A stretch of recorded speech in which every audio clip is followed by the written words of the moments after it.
Après ces très intéressants smartphones One et tout, le constructeur chinois OnePlus décline désormais un nouveau modèle encore moins cher, le X. Le labo de 01net.com l'a testé. Donc à seulement 269 €, ce modèle ne fait pourtant pas l'impasse sur le design.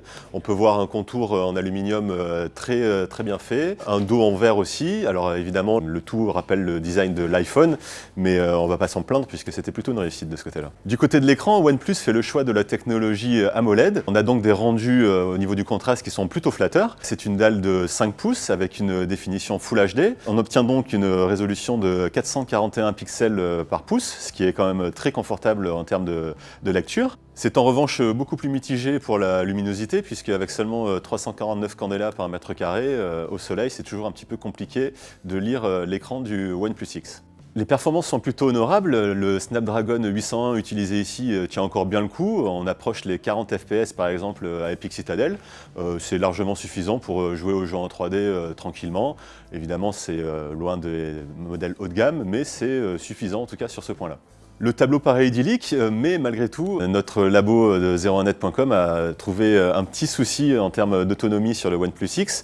En lecture vidéo, il ne tient que 6 heures, malgré sa batterie de 2500 mAh. C'est vraiment étonnant, parce que si on compare au Galaxy S5 par exemple de Samsung, sa batterie de 2800 mAh, donc presque équivalente, permet de tenir quand même 15 heures en vidéo.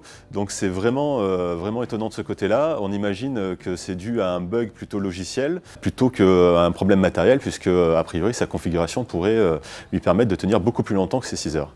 Donc vous l'aurez compris, le OnePlus X est un téléphone plutôt séduisant, assez performant, surtout pour son prix de 269 €. On regrette seulement ce bug d'autonomie qui est certainement dû à un problème logiciel. Donc les plus patients attendront plutôt une future mise à jour du smartphone. Par contre, si vous ne regardez pas beaucoup de vidéos sur votre téléphone, vous pouvez y aller les yeux fermés. C'est vraiment un excellent téléphone en ce moment.